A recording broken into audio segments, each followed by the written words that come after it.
Salut, on reste avec Dale Carnegie aujourd'hui. On va aussi amener Sébastien Martinez dans la conversation, un génie de la mémoire. Et on va voir ensemble quelque chose d'assez fondamental. Pourquoi c'est si important de savoir retenir le nom des gens et surtout comment faire, quelles techniques on peut utiliser quand on est du genre à avoir oublié un prénom après 10 secondes. Je suis vraiment content de te parler de ça aujourd'hui parce que c'est un problème que j'ai toujours eu. Je pense avoir plutôt une très bonne mémoire, enfin j'ai pas à me plaindre, mais quand on parle de retenir des prénoms, j'ai toujours eu une misère absolument incroyable, j'ai toujours eu beaucoup de mal.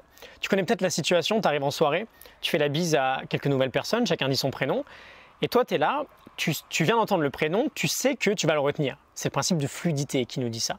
Quand tu viens de connaître une info, tu n'as aucune idée d'à quel point tu surestimes le fait qu'elle est vraiment retenue.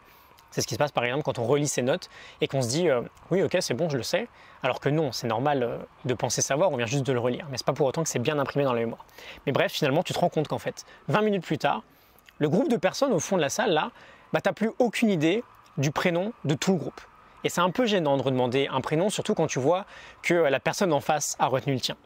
Et bon, tu dois t'en douter, des GNI, il n'y en a pas des masses, donc ça se retient peut-être un peu plus facilement. Et du coup, cette situation, elle m'est arrivée toute ma vie. Les gens retiennent mon prénom, et moi, je ne retiens pas le leur. Parfois, c'est pas si grave que ça, c'est pas forcément gênant. Tu racontes à quel point tu es nul pour retenir un prénom, c'est sympa. Parfois, c'est un peu plus gênant. Tu es en entreprise, tu n'as pas retenu le prénom d'un manager ou d'un boss, et voilà, tu crées des moments assez gênants. Avec Dale Carnegie, là, on est dans l'idée d'améliorer la qualité de notre relation, de nos relations avec les gens. On a commencé hier, de nos communications, de la manière dont on veut influencer les autres.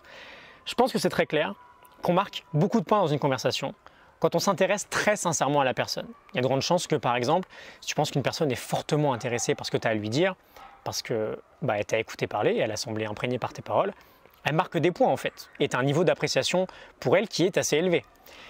Bon, l'idée de base, c'est qu'en général, c'est pas forcément du 100%, mais presque, notre prénom est une des choses la plus importantes pour nous. C'est plutôt naturel, c'est la chose qu'on a le plus entendue dans notre vie. C'est le nôtre en fait, on préfère souvent notre prénom à celui des autres, on aime bien l'entendre. Et quand quelqu'un a retenu ton prénom, quand quelqu'un l'a bien écrit ou l'a bien prononcé, c'est pas si évident que ça, d'une manière générale, quand quelqu'un nous montre qu'elle a retenu, on va se sentir bien, ça va nous faire plaisir, on va le prendre comme un compliment en fait. Alors qu'à l'inverse, si tu dois répéter ton prénom 50 fois, c'est pas cool, quoi. Tu vas montrer une sorte de désintérêt pour la personne parce qu'elle n'est même pas capable de retenir ton prénom. Et on parle de tout ça parce que justement, il y a des grandes personnes qui ont pu devenir de très grands leaders dans la vie et inspirer énormément de personnes parce qu'ils étaient justement capables de créer cette sympathie chez les autres, parce qu'ils se souvenaient du prénom de chaque personne qu'ils croisaient. Franklin Roosevelt, par exemple, arrivait à se souvenir du prénom de tous les mécaniciens qu'il rencontrait. Il savait que l'un des meilleurs moyens de faire le plus plaisir aux gens, c'était de retenir leur prénom. Et donc, il attachait une importance particulière à ça. Un prénom, ça a un grand pouvoir et savoir le retenir, c'est gagner une belle marque de respect de la personne en question. Alors comment on fait? Comment on devient une machine à retenir un prénom quand on part du niveau 0, comme moi il y a encore pas si longtemps? Premièrement, ce qu'il faut savoir, c'est que ça prend du temps, ça demande de l'entraînement. On ne devient pas un monstre de mémoire à prénom, nouveau concept, on ne devient pas un MMP du jour au lendemain. Alors, quelques techniques de base, après on passe aux choses sérieuses. On peut déjà essayer de... Je vais donner la base de la base juste après, mais on peut déjà faire des choses simples qui peuvent peut-être marcher pour toi. Durant la petite conversation que tu as avec la personne, tu essayes de répéter le prénom de la personne, sans que ce soit chelou évidemment, mais si la personne te dit avant de te faire la bise ou de te serrer la main, « Salut, moi c'est Lucie », tu peux très bien dire à ton tour « Salut Lucie » avant de te présenter. Tu vas déjà laisser une première marque dans ton cerveau en ayant prononcé le prénom et pas juste en l'ayant écouté. Si tu as effectivement écouté, parce qu'en général on entend plus qu'on écoute, on va voir ça après. Tu peux aussi en fin de conversation dire quelque chose comme Lucie à tout à l'heure. Enfin, j'en sais rien, mais juste tu dis ce que tu veux. Tu essayes de répéter le prénom un maximum de fois sans que ce soit bizarre. Et si ça ne fonctionne pas d'une manière incroyable, il y a des chances que ce ne soit pas suffisant. On passe aux choses sérieuses avec Sébastien Martinez, qui a une mémoire infaillible. Ce qu'on va faire, c'est qu'on va créer des associations d'idées avec des images et des histoires. Notre cerveau adore les histoires, c'est ce qu'on va le plus retenir. Par exemple, il y a 8 mois, maintenant, je me suis mis à apprendre toutes les capitales du monde et j'ai utilisé cette méthode. Et c'est dingue, je vais te donner un exemple. Si je veux retenir que la capitale du Canada, c'est Ottawa, je vais associer une idée à Canada, une autre à Ottawa et je vais créer une petite histoire entre les deux. Je vais essayer de te le faire en live avec une nouvelle histoire. C'est pas facile d'ailleurs quand on en a déjà une. Canada, par exemple, ça peut me faire penser à Nadal. Okay, Canada, Nadal, le joueur de tennis.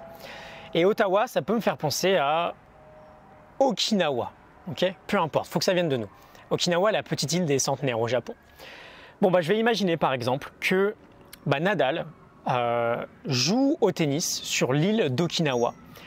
Et je vais imaginer qu'il fait super froid pour que ça me rappelle un peu le Canada. Plus je mets de détails dans les sens, plus je ressens le froid par exemple, plus mon cerveau va s'en rappeler. Donc Nadal joue au tennis sur l'île d'Okinawa, il fait super froid. Et la prochaine fois qu'on me dit Ottawa ou Canada, je vais penser à Okinawa ou à Nadal et je vais retrouver la réponse dans mon cerveau, même si c'est 8 mois plus tard. Parce que l'idée d'association, elle est incroyable pour la mémoire, elle tient vraiment. C'est une bien meilleure méthode que toutes les méthodes qu'on va apprendre à l'école d'ailleurs. Et donc pour en revenir au prénom, je fais exactement la même chose.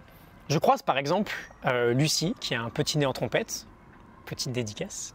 Je vais associer une idée à Lucie, une autre au nez en trompette, okay, peut-être une particularité du visage, et créer en 5 secondes une petite histoire. Par exemple, Lucie, je vais penser à une scie, okay, tout bête, et la trompette. La trompette, je vais garder la trompette. J'imagine que je suis en forêt et que je scie un arbre avec une trompette. Et je sens l'odeur de la forêt, je ressens les petits bruits des oiseaux, la petite brise qui va avec. Et quand je vais revoir Lucie, si j'ai oublié son prénom, je vais revoir son nez en trompette. Je vais repenser à trompette, qui va me ramener à je suis en train de scier un arbre, je scie un arbre avec une trompette, scie qui me ramène à Lucie. Tu vois l'idée? Tu associes une idée au prénom, tu associes une idée à un trait physique important ou à un vêtement marrant de la personne et tu crées une petite histoire et c'est gagné. Et tu peux littéralement, avec un peu d'entraînement, le faire en 3-4 secondes. Dans l'idéal, tu as 5 étapes. Tu te concentres, c'est-à-dire que tu écoutes plutôt que tu entends, tu fais l'effort de te concentrer. Ensuite, tu observes la personne. Ensuite, tu associes les idées, les images que tu as. Ensuite, tu crées une histoire avec ces images. Et 5e étape, tu révises cette image. Dès que tu as une seconde, tu peux revenir sur les histoires que tu as créées. Tiens, je suis en forêt et je scie un arbre avec une trompette. Voilà, association d'idées, création d'histoires. Je te laisse t'entraîner, c'est la sauce secrète pour une image de toi un peu plus respectée. Okay, c'est encore plus sympa, ça fait une réelle différence chez les gens quand tu arrives à leur montrer le respect que tu as fait l'effort de retenir un prénom. Si tu le souhaites, en description, je te mets des liens pour aller télécharger gratuitement les 2 morning notes, les 2 fiches PDF avec mes 5 meilleures idées, les 2 livres dont on a parlé aujourd'hui, Comment se faire des amis de Dale Carnegie et Une mémoire infaillible de Sébastien Martinez. Like et partage, ça t'a parlé, abonne-toi si ça t'a plu, si ça t'a aidé, si tu vas l'appliquer prochainement.